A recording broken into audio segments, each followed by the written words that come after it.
Hello everyone, this is Ajay and you are again welcome on my channel which is Math Cafe. So कैसे हैं आप सब लोग? बहुत अच्छे होंगे। मैं बताना चाहूँगा कि बेसिक मैथमेटिक्स की अपनी पूरी सीरीज चल रही है जिसमें अभी तक हमने 3 टॉपिक कवर किए हैं। अगर किसी स्टूडेंट ने अभी तक वो टॉपिक्स नहीं देखे हैं वो ऊपर आई बटन पे क्लिक करके देख सकता है। साथ में हम 4th टॉपिक स्टार्ट कर रहे हैं, सॉर्ट्स एंड इंडिसेस, जो कि IIT JEE mains advanced, NDA और हम लोग स्टेट बोर्ड की बात करें तो 9th 10th 11th 12th और साथ में कॉम्पिटिटिव एग्जाम्स के लिए लेक्चर बहुत इंपॉर्टेंट रहेगा। साथ में बताना चाहूँगा कि अगर किसी स्टूडेंट ने अभी तक चैनल को सब्सक्राइब नहीं किया है वो सब्सक्राइब कर लीजिए और बेल आइकन को प्रेस कर लीजिए ताकि इसी तरीके की इंटरेस्टिंग एंड प्रोडक्टिव वीडियोज़ के लिए आपको पहले से नोटिफिकेशन मिल जाएगा। All right, so let us get started with this video. All right, तो सबसे पहले हम समझते हैं कि सर्ट्स एंड इंडिसेस क्या होता है। देखिए, आपने नंबर ऐसा देखा होगा जैसे कभी लिखा हुआ है 2 पावर में 5, तो यहाँ पे जो नीचे लिखा हुआ है अंदर, इस 2 को हम लोग बोलते हैं बेस ऑफ दिस नंबर, ये हो गया बेस। और 5 को हम लोग क्या बोलेंगे, ये इस नंबर का है अपने पास पावर, है ना, इसको हम लोग पावर बोलते हैं या फिर इसको हम लोग इंडेक्स भी बोलते हैं, ये इस नंबर का इंडेक्स है, राइट। सो इंडिसेस के बारे में हम लोग बात करेंगे कि जब भी कोई नंबर, है ना, इस टाइप में लिखा हुआ हो, कोई भी बेस की पावर कोई भी n टाइप की लिखी हुई हो, इस टाइप के नंबर्स को हम लोग क्या बोलने वाले हैं, इंडिसेस बोलने वाले हैं। यहां तक क्लियर है बच्चों को? नेक्स्ट हम लोग सर्च की तरफ मूव करते हैं। कभी आपने ऐसा नंबर देखा होगा, जैसे मैं ले लेता हूं एग्जांपल, इस टाइप का नंबर देखा होगा, ये क्या हो गया अपने पास, इसको हम लोग सर्च बोलते हैं इस टाइप के नंबर को ना। इसको हम लोग रिप्रेजेंट कर सकता हूं 4 पावर में 1/3, है ना। तो इसको क्या लिख दूं मैं, ये क्या है, 4 का क्यूब रूट है, ठीक है। तो क्यूब रूट ऑफ 4, इसको मैं ऐसा लिख सकता हूं, क्यूब रूट ऑफ 4। चलो यहां तक सबको समझ में आ रहा है। तो सर्ट्स क्या हो गया अपने पास, जो भी एक्सप्रेशन इस टाइप के दिखेंगे अपने को, यहां पे कोई भी नंबर लिखा हुआ है, इस ऐसे एक्सप्रेशन को हम लोग सर्ट्स बोलते हैं, ठीक है। और इंडिसेस का मतलब आपको समझ में आ गया, सर्ट्स का मतलब समझ में आ गया। तो नेक्स्ट हम लोग मूव करते हैं इनकी प्रॉपर्टीज पे। देखिए, तो यहाँ पे n के बारे में देखो, कभी आपने ऐसा नहीं देखा होगा कि रूट में 2 लिखा हुआ है, इसको यहाँ पे 2 लिखते हैं हम लोग, कभी ऐसा नहीं लिखते हैं ना, रूट 2 को हमेशा ये 2 ही, रूट 2 ही लिखा होता है, ठीक है। तो यहाँ पे जो भी n होगा वो 3 या 3 से जनरली हम लोग बढ़ा लेते हैं। सबको क्लियर है? चलो नेक्स्ट हम लोग प्रॉपर्टीज पे मूव करते हैं। फर्स्ट प्रॉपर्टी है कि किसी भी नंबर की पावर 0 लेंगे तो हमेशा 1 मिलेगा। जैसे 3 पावर 0 लूँ, है ना, 1 आएगा, 5 पावर 0 लूँ 1 आएगा, 1.2 पावर 0 लूँ 1 आएगा, नेगेटिव में 1.3 पावर 0 लूँ तो भी हमेशा 1 आएगा। यहां तक क्लियर है सबको? नेक्स्ट इसमें देख रहे हैं कि किसी भी नंबर की पावर 1 लूँ तो हमेशा वो नंबर खुद आता है। जैसे 1/3 पावर 1 लूँ तो 1/3 आएगा, ठीक है। रूट 5 पावर 1 लूंगा तो भी रूट 5 आएगा। यहां तक क्लियर है सबको? नेक्स्ट प्रॉपर्टी पे मूव करते हैं। कभी लिखा हुआ है a raise to m multiplied by, ये डॉट मल्टीप्लाई है, इनटू में a रेज टू n। तो जब भी दो नंबर मल्टीप्लिकेशन के फॉर्म में लिखे हो लेकिन दोनों का बेस सेम हो, देखो यहाँ पे एक ऑब्जर्व करिए, दोनों का बेस a है, तो जब भी बेस सेम होगा तो पावर के साथ में क्या करूंगा, पावर हमेशा दोनों की सम की फॉर्म में लिख सकता हूं मैं, ठीक है।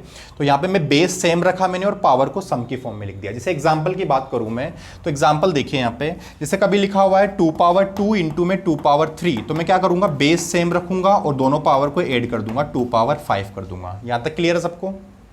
चलो ठीक है। नेक्स्ट हम लोग देखते हैं प्रॉपर्टी, लिखा हुआ है कि a power m divided by a power n हो। तो अगर, है ना, दो नंबर डिवीजन की फॉर्म में लिखे हो, दोनों नंबर में फिर से यहाँ पे ऑब्जर्व करिए कि बेस सेम अपने पास a, तो मैं a पावर n को ऊपर लेके आऊंगा तो a पावर माइनस n की फॉर्म में आएगा और दोनों मर्ज करके मैं a power m minus n लिख सकता हूँ, राइट। सो ये सबको क्लियर होना चाहिए कि 1/a पावर n होता है वो ऊपर जाके a पावर माइनस n बन जाता है। जैसे मैं बात करूँ 1/3 स्क्वायर, ऊपर जाके क्या बनाएगा, 3 पावर माइनस 2 बनाएगा। क्लियर है ये बात? चलो नेक्स्ट प्रॉपर्टी की हम बात करते हैं। प्रॉपर्टी नंबर 4, लिखा हुआ है कि a पावर m और होल रेज टू n लिखा हुआ है। तो इसको मैं क्या कर सकता हूं, जब भी दो पावर, है ना, किसी नंबर की 2 पावर लिखी हुई है इस तरीके से ब्रैकेट में, तो दोनों को मैं क्या कर सकता हूं, मल्टीप्लाई करके लिख सकता हूं, तो a पावर m इंटू में n। जैसे मैं एग्जांपल ले लेता हूं, कभी लिखा हुआ है 2 पावर 3 और इसी की पावर लिखा हुआ है 4 लिखा हुआ है, तो मैं दोनों को, है ना, पूरा मर्ज करके क्या लिख सकता हूं, 2 पावर, दोनों को मल्टीप्लाई कर सकता हूं 12। यहां तक क्लियर है सबको? अच्छा, एक और नंबर जैसे कभी लिखा हुआ है 2 पावर 3 पावर 4, तो इसको मैं क्या लिखूंगा, क्या ये भी 2 पावर 12 है क्या? ये 2 पावर 12 नहीं है, इसको मैं क्या बोलूंगा, ये है 2 पावर, अपने पास 3 पावर ये हो जाएगा 81, है ना, ये है 2 पावर 81। ध्यान रखना है यहाँ पे कि जब भी ये ब्रैकेट लगा हुआ है तभी हम लोग इनको मल्टीप्लाई कर सकते हैं, जब ब्रैकेट नहीं लगा हुआ है तो हम लोग इसको अलग से सॉल्व करेंगे और इसकी पावर में लिखेंगे। ये बात हमेशा ध्यान रखना। यहाँ तक समझ में आ रहा है सब बच्चों को? ठीक है, तो यहाँ पे मैं मेंशन भी कर देता हूँ कि कभी लिखा हुआ है a पावर m और होल पावर n, ये कभी इक्वल्स टू नहीं होता है a power m power n के, है ना। ब्रैकेट लगने की बहुत ज़रूरत है यहाँ पे, तभी हम लोग इक्वल बोलेंगे, अदरवाइज नहीं बोलेंगे। चलो ठीक है, तो नेक्स्ट प्रॉपर्टी हम लोग देखते हैं। कभी लिखा हुआ है a पावर n और divided by b power n। यहाँ पे नोटिस करिए कि दोनों नंबर का बेस अलग है लेकिन पावर सेम है, तो मैं इनको दोनों को मर्ज करके a by b whole power n लिख सकता हूँ। a power n multiplied by b power n, तो दोनों को मैं मर्ज करके क्या कर सकता हूँ, a b को मल्टीप्लाई करके सेम पावर यहां पे पुट कर सकता हूं, तो ये ए बी पावर एन बन गया। यहां तक क्लियर है सबको? तो नेक्स्ट सिक्स प्रॉपर्टी में हम मूव करते हैं। देखिए, कभी लिखा हुआ है कि a power x equals to a power y, मतलब दो नंबर इक्वल लिखे हुए हैं, दोनों का बेस सेम है, तो हम क्या बोलेंगे कि दोनों की पावर भी सेम होगी। मतलब a और a बेस सेम लिखा हुआ है तो मैं क्या बोलूंगा कि x इक्वल्स टू y के इक्वल होगा, मतलब पावर भी इक्वल होगी अगर दोनों नंबर इक्वल है तो। मुझे बताओ यहां तक क्लियर है क्या? ठीक है, सो प्रॉपर्टीज हमने देखी है, सिक्स प्रॉपर्टी जो अपने आप में बहुत इंपॉर्टेंट है। सर्ट्स एंड इंडिसेस के क्वेश्चन सोल्व करने हैं तो 6 की 6 प्रॉपर्टी आनी चाहिए आपको। ठीक है, एक बात और बता देता हूं मैं, यहां पे लिख देता हूं कहीं पे। देखिए, कभी ऐसा लिखा हुआ है कि a पावर m और इसकी पावर में n और इसकी पावर में एक और ले लेता हूं मैं, p ले लेता हूं, तो मैं इसको क्या लिखूंगा, a पावर, सबको मल्टीप्लाई कर दूंगा m इंटू में n इंटू में p। यहां तक क्लियर है? तो इनको मैं आपस में इंटरचेंज भी कर दूं ना तो कोई बड़ा फर्क नहीं पड़ने वाला। जैसे मैं बोल दूं a पावर में, है ना, मैं ऐसा बोल दूं a पावर में n और फिर उसकी पावर में बोल दूं p और उसकी पावर में बोल दूं m, तो अभी भी ये तीनों एक्सप्रेशन सेम ही लिखे हुए हैं, क्योंकि तीनों को तो हम मल्टीप्लाई करना है, तो किसी को किधर भी पुट कर सकते हैं, कोई बड़ा फर्क नहीं पड़ने वाला। यहां तक क्लियर है सब बच्चों को? चलो ठीक है, नेक्स्ट हम लोग देखते हैं रेशनलाइजेशन, है ना। रेशनलाइजेशन भी अपने आप में बहुत इंपॉर्टेंट है। इसकी जरूरत कहां पड़ती है कि जब भी नीचे लिखा हुआ a प्लस रूट बी, तो मैं रेशनलाइज करके इस रूट को ऊपर की तरफ शिफ्ट कर सकता हूं। देखिए, रेशनलाइजेशन में क्या करेंगे कि जब भी कोई रूट में कोई नंबर लिखा हुआ है a प्लस रूट बी, तो यहां पे इसके ऑपोजिट साइन से ऊपर नीचे मल्टीप्लाई करूंगा, तो मैं a माइनस रूट बी से ऊपर नीचे मल्टीप्लाई करूंगा, तो ऊपर वाले से मल्टीप्लाई करूंगा तो a माइनस रूट बी बनेगा, और इसको इससे डिनोमिनेटर वाले को मल्टीप्लाई करूंगा तो a प्लस बी और a माइनस बी वाली फॉर्म बन रहा है ना, x प्लस वाई और x माइनस वाई, दोनों को मल्टीप्लाई करता हूं तो बनता है x square minus y square, तो इसका स्क्वायर माइनस में इसका स्क्वायर, तो a स्क्वायर माइनस में रूट बी का स्क्वायर बनेगा अपने पास b। ये बात क्लियर है सबको? ठीक है, तो रेशनलाइजेशन का भी यूज करेंगे हम लोग क्वेश्चंस में। जैसे क्वेश्चन नंबर फर्स्ट हम लोग देखते हैं, क्वेश्चन नंबर फर्स्ट लिखा हुआ what is the value of this, है ना। इसका सॉल्यूशन हम लोग देखते हैं। इसको मैं और क्या बोल सकता हूँ ना, किस सर्ट्स की फॉर्म में लिख सकता हूँ मैं इसको, तो मैं देखो 36 को लिख सकता हूँ मैं 6 स्क्वायर, सबको पता ही है, और इसकी पावर कितनी लिखी हुई है 1/6। अच्छा, मैंने प्रॉपर्टी में देखा हुआ है कि जब भी a power m power n लिखा हुआ, दोनों पावर को मैं मल्टीप्लाई कर सकता हूं। तो यहां पे मैं देखो a power m power n लिखा हुआ, तो मुझे बताओ दोनों पावर को मैं मल्टीप्लाई कर दूं क्या? ठीक है, तो इनको मैं क्या लिख सकता हूं, 6 पावर 2/6, और इसको सॉल्व करूंगा तो बनेगा 6 पावर 1/3। तो मुझे बताओ इसी को मैं ऐसा लिख दूं क्या कि क्यूब रूट ऑफ 6, ऐसा लिख सकता हूं मैं इसको? ठीक है, तो ये एक्सप्रेशन सॉल्व होकर अपने पास लिखा हुआ है क्यूब रूट ऑफ 6। क्लियर है ये? चलो नेक्स्ट क्वेश्चन हम लोग मूव करते हैं। लिखा हुआ है what is the value of 2 power -2 2 power 2 power -2 की वैल्यू बतानी है। मुझे बताओ कैसे लिखूंगा मैं इसको? क्या इसको मैं ऐसा लिख दूं क्या? सबसे पहले देखो यहाँ ब्रैकेट नहीं लगा हुआ है, तो हम लोग पहले इस पावर को सोल्व करेंगे, कुछ भी लिखा हुआ हो। तो मैं क्या लिखूंगा इसको, 2 पावर, दोनों को मल्टीप्लाई करूंगा मैं, 2 पावर -2 कितना होगा अपने पास, 1/4 लिख दूं क्या? बताओ मुझे, 2 पावर -2 कितना होता है, 1/4। ठीक है, तो यहाँ से कितना बनेगा ये क्यू, है ना। इस तरीके से मैं सर्ट्स की फॉर्म में लिख सकता हूँ इसको, ये है ना, इस फॉर्म में लिख सकता हूँ। देखो यहाँ पे गलती होने के चांसेस होते हैं, बच्चे क्या करते हैं कि दोनों पावर को मल्टीप्लाई कर देंगे। अगर 2 पावर -4 कर दोगे तो गलती हो जाएगी। मैंने बता रखा है जब भी ब्रैकेट लिखा हुआ हो तभी हम लोग पावर को मल्टीप्लाई करते हैं, अदरवाइज नहीं करेंगे। तो हम लोग जो पावर में लिखा हुआ है इसको पहले सॉल्व करेंगे। तो 2 पावर -2 कितना होगा, 1/4, और 2 पावर में 1/4 रखूंगा तो उसको मैं ऐसा भी बोल सकता हूँ। ठीक है, यहाँ तक क्लियर होना चाहिए सब बच्चों को। सो नेक्स्ट क्वेश्चन की तरफ हम मूव करते हैं। क्वेश्चन नंबर 3 लिखा हुआ है कि what is the value of m if, ये एक्सप्रेशन अपने को लिखा हुआ है। अगर ये एक्सप्रेशन, ये इक्वेशन दी हुई है, अगर ये ट्रू है तो फिर इसमें m की वैल्यू अपने को फाइंड करनी है। ठीक है, देखिए यहाँ पे कैसे सॉल्व करेंगे हम लोग सॉल्यूशन। यहां पे देखो दो नंबर को अगर मैं इक्वेट कर रहा हूं तो अपने पास पता है कि बेस अपने पास सेम होना चाहिए। जैसे हम लोगों ने देखा हुआ है कि a पावर x और a पावर y सेम हो तो फिर मैं पावर को इक्वल कर सकता हूं, तो बेस को इक्वल करने की कोशिश करूंगा मैं। लेकिन यहां पर तो p power p upon q लिखा हुआ है, यहाँ q अपॉन p लिखा हुआ है, तो क्या मैं सेम कर सकता हूं क्या बेस को? बिल्कुल कर सकता हूं। देखिए इसको मैं एज इट इज रहने देता हूं, p अपॉन में q और इसकी पावर कितना लिखा हुआ है 2m प्लस में 2। लेकिन यहां पे क्या करूं, देखो p अपॉन q को मैं लिख दूं q अपॉन p को लिख दूं p अपॉन q पावर -1। देखो मैं लिख सकता हूं p upon q power minus में 1 और ऊपर कितना लिखा हुआ है 9 माइनस में m। चलो देखिए आगे मूव करते हैं हम। लिखा हुआ है p अपॉन में q पावर में 2m प्लस में 2 और इक्वल्स टू में देखो p अपॉन q पावर कितना बन जाएगा, ये दोनों पावर को मल्टीप्लाई कर देता हूं तो -1 से मल्टीप्लाई करूंगा तो बनेगा 9m-9। तो यहां पे देखो दोनों का फिर से बेस सेम है तो पावर भी सेम होगी, तो मैं क्या बोलूंगा कि 2m प्लस 2 की वैल्यू किसके इक्वल होगी m-9 के। तो इसको सोल्व कर लेता हूं, इसको m को इधर लेके आऊंगा तो m और 2 को इधर लेके आऊंगा तो -9 -2 मतलब -11। तो यहां से समझ में आ रहा है कि जो m की वैल्यू होगी वो -11 आए। ठीक है, चलो नेक्स्ट क्वेश्चन की तरफ हम मूव करते हैं। लिखा हुआ है p पावर में लिखा हुआ है 2b प्लस में 4 इक्वल्स टू अगर 1 हो तो अपने को b की वैल्यू फाइंड करनी है, मतलब b की वैल्यू b क्या होगा ये फाइंड करना है। देखिए यहां पे क्या करेंगे हम लोग,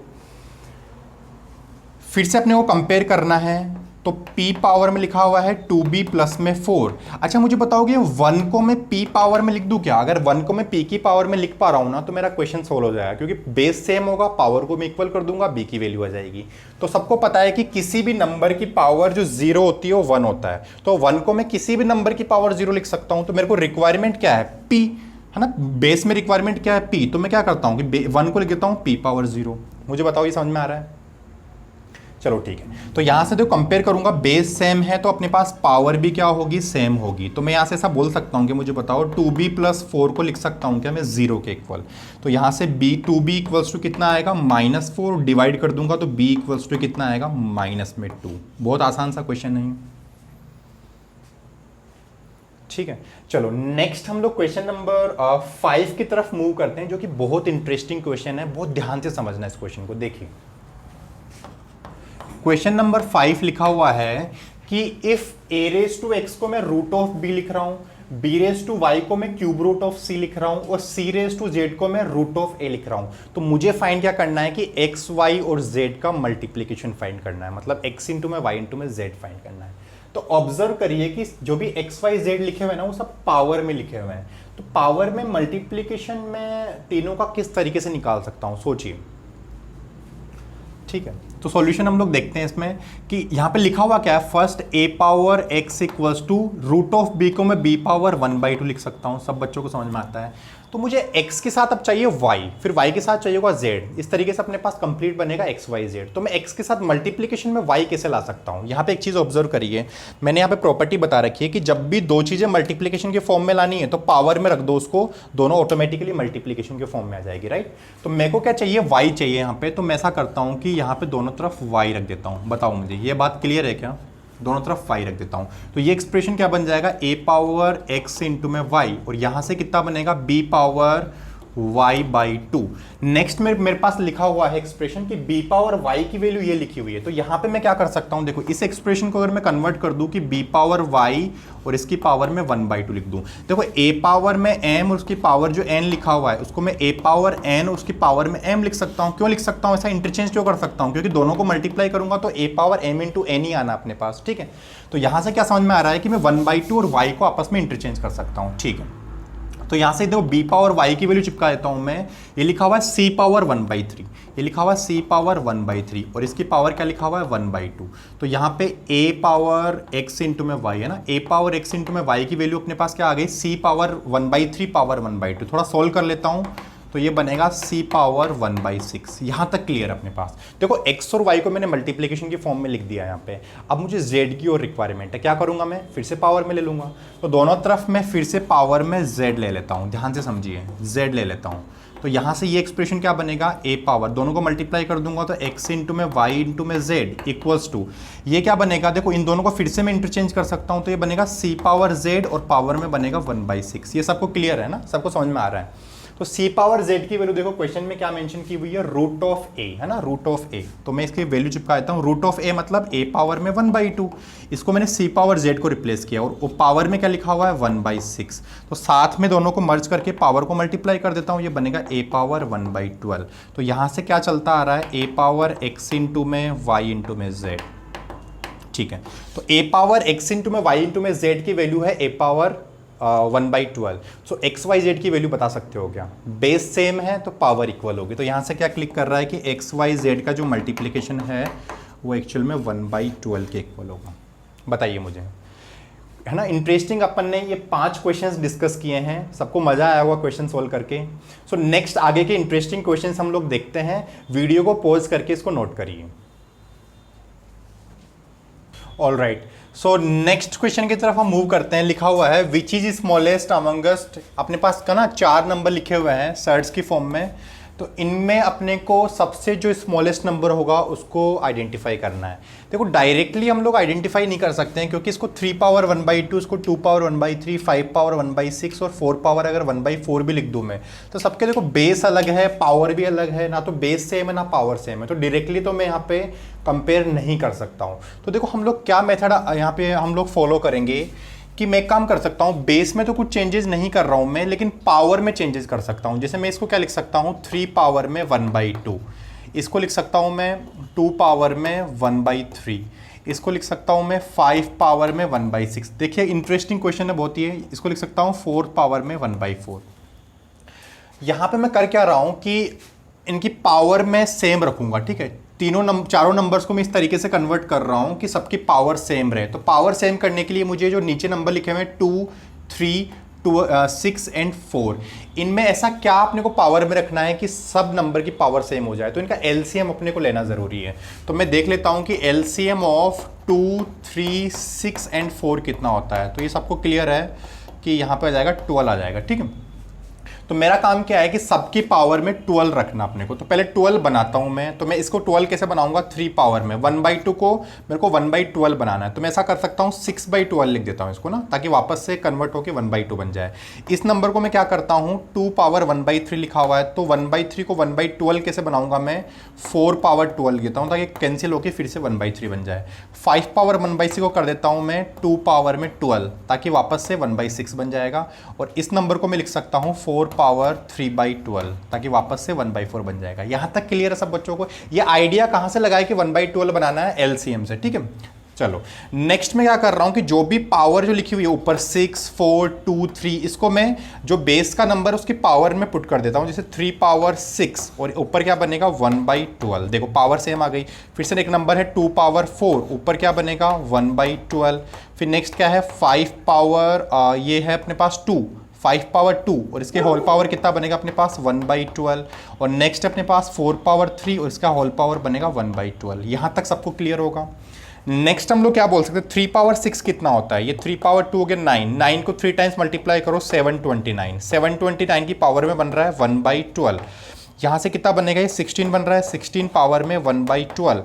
यहाँ से बनेगा 25 पावर में 1/12 और नेक्स्ट बनेगा 64 पावर में 1/12। अब यहाँ से एक चीज़ ऑब्जर्व कर रहे हो आप कि बेस तो सब नंबर्स का अलग अलग है लेकिन पावर सब नंबर की सेम है, तो थोड़ा कंपेयर करना आसान रहेगा। यहाँ से मेरे को क्या किस तरीके से मैं कंपेयर करूँगा कि जिस नंबर का बेस सबसे बड़ा होगा वो सबसे बड़ा नंबर है और जिस नंबर का बेस सबसे छोटा होगा वो सबसे छोटा नंबर है। तो यहाँ पे देखिए कि सबसे स्मॉलेस्ट नंबर अपने को पूछा था, सबसे स्मॉलेस्ट नंबर सब लोग बोल सकते हैं कि 16 पावर 1/2 अपने पास क्या है, सबसे स्मॉलेस्ट नंबर है। अगर क्वेश्चन में पूछा होता कि सबसे लार्जेस्ट नंबर कौन सा होगा तो सबका बेस चेक कर लो, सबसे बड़ा कौन सा, ये वाला। तो यहां से मैं क्या बोलता है, ये सबसे लार्जेस्ट नंबर होता है, ठीक है। या इसको बिगेस्ट भी बोल सकता हूं मैं। तो किस तरीके से हम लोग क्वेश्चंस में कंपेयर करेंगे सर्ट्स को, सब बच्चों को क्लियर हो गया होगा, है ना। बहुत अच्छा क्वेश्चन था ये। नेक्स्ट क्वेश्चन की तरफ हम मूव करते हैं। क्वेश्चन नंबर 7 लिखा हुआ है find m² plus m power -2। अगर m की वैल्यू अपने पास ये गिवन है तो m² प्लस m पावर -2 की वैल्यू देखिए किस तरीके से हम लोग फाइंड करेंगे। एक बात ऑब्जर्व करिए कि मैं जो मेरे पास नंबर लिखा हुआ है जिसकी वैल्यू फाइंड करनी है m² प्लस में m पावर -2 को मैं कन्वर्ट कर सकता हूं 1/m² में। तो एक तरीका तो अपने पास ये है कि m लिखा हुआ है 1/m फाइंड करके दोनों का स्क्वायर करके ऐड कर दो, तो थोड़ा सा डिफिकल्ट होगा वो क्वेश्चन सॉल्व करना ना। तो हम लोग किस तरीके से सॉल्व करते हैं, देखिए मैं इसको एक काम ऐसा करता हूँ कि इसको लिख देता हूँ मैं m प्लस में 1/m होल स्क्वायर, ताकि यहाँ से क्या बनेगा a square plus b square plus 2ab, ये कैंसिल होकर 1 बनेगा, 2 से मल्टीप्लाई होकर प्लस 2 एक्स्ट्रा आएगा, तो माइनस को 2 में सब्ट्रैक्ट भी कर देता हूँ ना, 2 सब्ट्रैक्ट कर देता हूँ ताकि एडजस्ट हो जाएगा। यहाँ तक क्लियर होना चाहिए कि मैं इस पूरे एक्सप्रेशन को मैं इसमें कन्वर्ट कर सकता हूँ। तो m प्लस 1/m फाइंड करना कंपेरेटिवली इजी रहेगा m square plus 1/m square के। तो यहाँ पे देखो m की वैल्यू अगर ये है तो मैं रेशनलाइज करके 1/m की वैल्यू फाइंड कर सकता हूँ क्या, ये कितना बनेगा 1/2 प्लस √3 लिखा हुआ है। तो यहाँ पे देखो दो नंबर को m और 1/m को ऐड करना है, तो मैं रूट को ऊपर रखने की कोशिश करूंगा, तो उसके लिए मुझे रेशनलाइजेशन करना पड़ेगा, इसके ऑपोजिट साइन से मल्टीप्लाई और डिवाइड कर देता हूँ। तो यहाँ से ऊपर कितना बनेगा, देखो ये बनेगा 2 माइनस √3, और नीचे कितना बनेगा, नीचे बनेगा a square minus b square, क्योंकि ये a plus b a minus b की फॉर्म में बना हुआ, तो 4 माइनस 3 ये 1 ही लिखा रहेगा, तो 1 को मैं हटा देता हूँ ना, वो नीचे डिवीजन में 1 है। तो यहाँ से सबको क्लियर हो गया कि 1/m की वैल्यू मेरे पास ये आ रही है और m की वैल्यू क्वेश्चन में ये गिवन है, तो दोनों का सम करके स्क्वायर करना और -2 करना। तो देखो फाइनल अपना आंसर क्या होगा कि दोनों का सम करना है, तो दोनों का m प्लस 1/m कितना होगा, 2 प्लस √3 एंड 2 माइनस √3, तो 2 प्लस में √3 और प्लस में लिखा हुआ रहेगा 2 माइनस में √3। इसका क्या करना है, अपने को स्क्वायर करना है और माइनस में 2 करना है। यहाँ पे क्लियर है सब बच्चों को, √3 से √3 कैंसिल हो गया, 2 प्लस 2 बनाएगा 4, 4 का स्क्वायर बनेगा 16 और माइनस में लिखा हुआ है 2, तो फाइनल आंसर कितना आएगा अपना इस क्वेश्चन का 14। बताइए मुझे, इस तरीके से जब भी क्वेश्चन लिखा हुआ रहेगा आप लोग सोल्व कर सकते हैं ना। चलो नेक्स्ट क्वेश्चन नंबर 8 की तरफ मूव करते हैं। लिखा हुआ है 10 पावर 9778 और इसको डिवाइड करना है 10 पावर 9775 से, और लिखा हुआ है कि ये 10 पावर m की फॉर्म में लिखा हुआ है, तो m को मैं क्या लिखूंगा, यहाँ पे हम लोग समझते हैं। देखिए मतलब इस एक्सप्रेशन को सॉल्व करके भी 10 की पावर में लिखना है, ताकि बेस सेम रहेगा और पावर जो भी रहेगा उसको m के साथ कंपेयर करके m की वैल्यू आ जाएगी। यहाँ तक सब बच्चों को क्लियर है। देखिए इसको कैसे सॉल्व करना है अपने को, यहाँ पे लिखा हुआ है ये 10 पावर में 9778 और डिवाइडेड बाय लिखा हुआ है 10 पावर 9775। मुझे ये बताओ कि इसको ऊपर ले जाके मैं, ये बता रखा मैंने a power m divided by a power n, ये बनता है a power m minus n। मैं दोनों को सब्ट्रैक्ट करूंगा तो कितना बनेगा 7, देखो दो नंबर तो सेम है, 78 माइनस 75 कर लो तो ये कितना बनेगा 10 पावर में 3, और इसकी वैल्यू किसके इक्वल लिखी हुई है 10 पावर में m के। तो दोनों को कंपेयर करूंगा मैं, बेस सेम है नंबर भी सेम होगा, तो ये सब बच्चों को क्लियर है कि m की वैल्यू आ जाएगी अपने पास 3। आसान सा क्वेश्चन था। चलो नेक्स्ट क्वेश्चन की तरफ हम मूव करते हैं। क्वेश्चन नंबर 9 है ना, थोड़ा डिफरेंट फॉर्म में क्वेश्चंस ले रहा हूँ मैं सर्च के।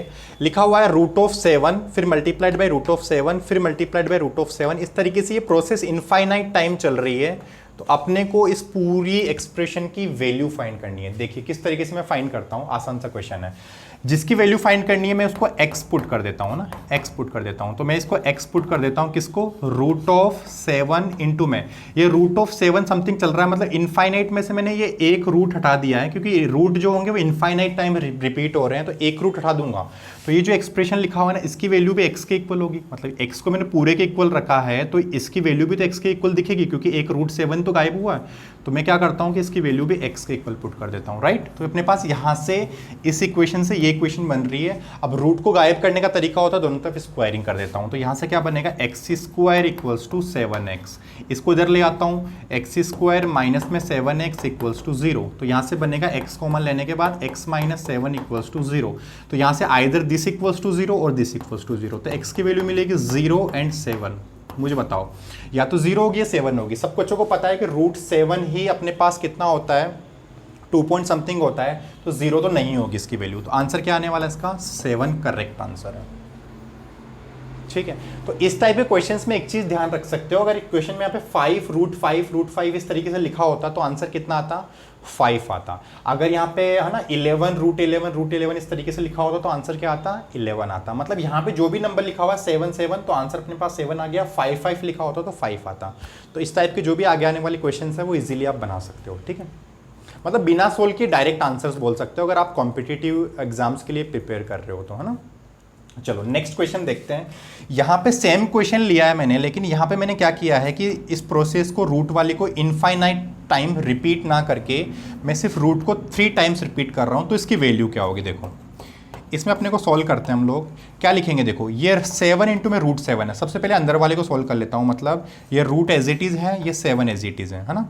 और यहाँ पे मल्टीप्लाइड बाई कितना लिखा हुआ अपने पास, ये लिखा हुआ है सॉरी इसको लिखता हूँ रूट में एक और। इस पहले वाले इस एक्सप्रेशन को सॉल्व कर रहा हूँ मैं, 7 पावर 1 इंटू में 7 पावर रूट को लिख देता हूँ मैं 1/2। यहाँ पे क्लियर है। तो दोनों को मर्ज करके a पावर m इंटू में a पावर n, तो a power m plus n लिख दूंगा। तो इस साथ में मर्ज करके लिख देता हूँ मैं √7 इंटू में रूट ऑफ, ये कितना बनेगा 7 पावर 3/2, 7 पावर 3/2। तो इस रूट को यहाँ पे मैं पुट कर देता हूँ, देखो कितना बनेगा। यहाँ पे लिखा हुआ है √7 इंटू में ये 7 पावर 3/2 की पावर कितनी मिल रही है अपने को, रूट को लिख सकता हूँ मैं 1/2।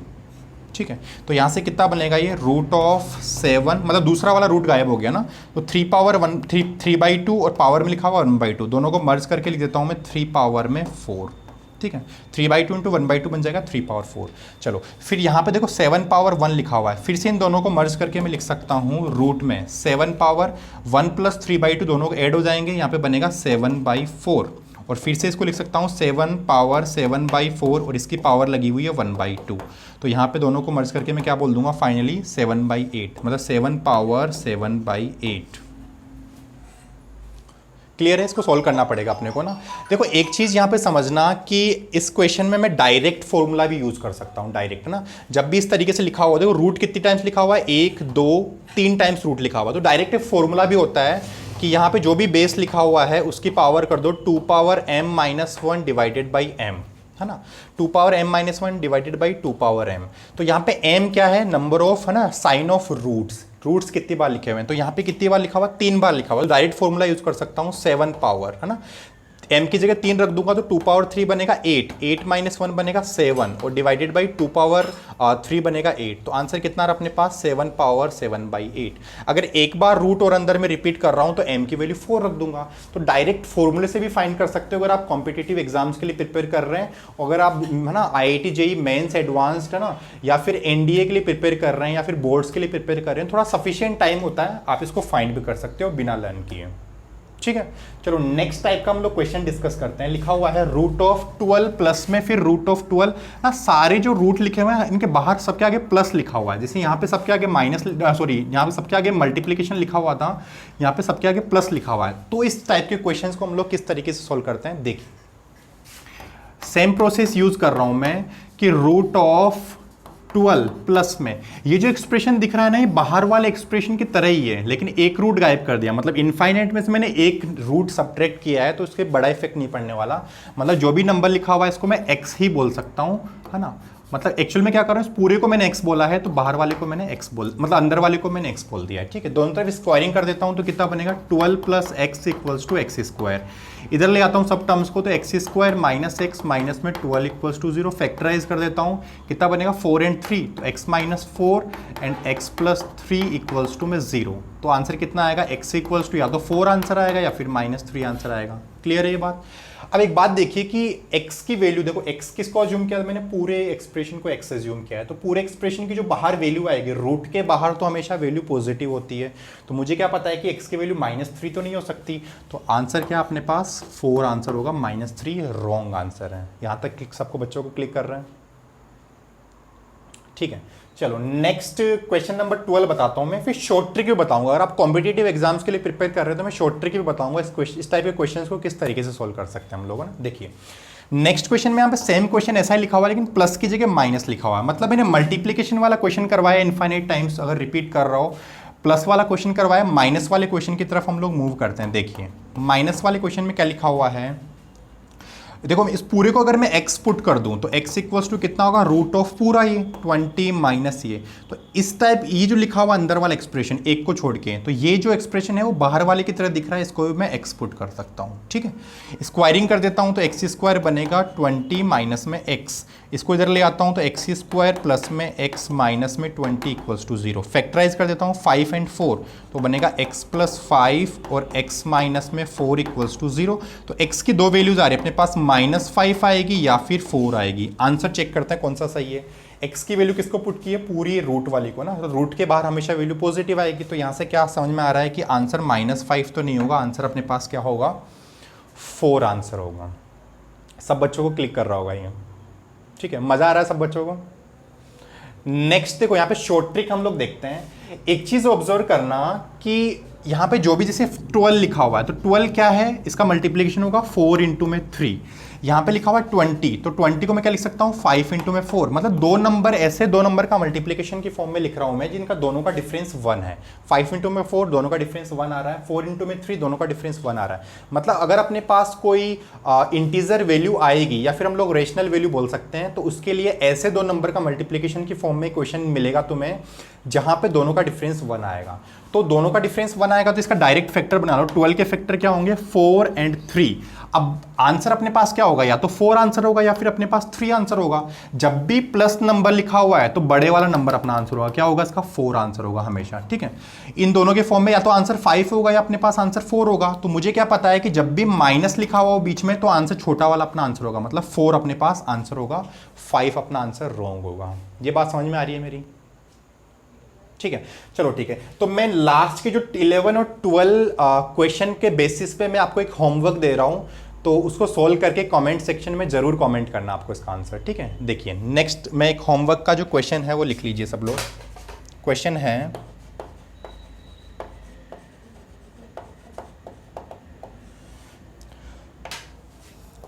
x इक्वल्स टू लिखा हुआ है √132 प्लस में √132 प्लस में। इस तरीके से प्रोसेस बढ़ रही है इनफाइनाइट टाइम्स, और y की वैल्यू लिखी हुई है √72 माइनस में √72 माइनस में। इस तरीके से √72 माइनस में चल रही है, वो भी इनफाइनाइट टाइम्स है।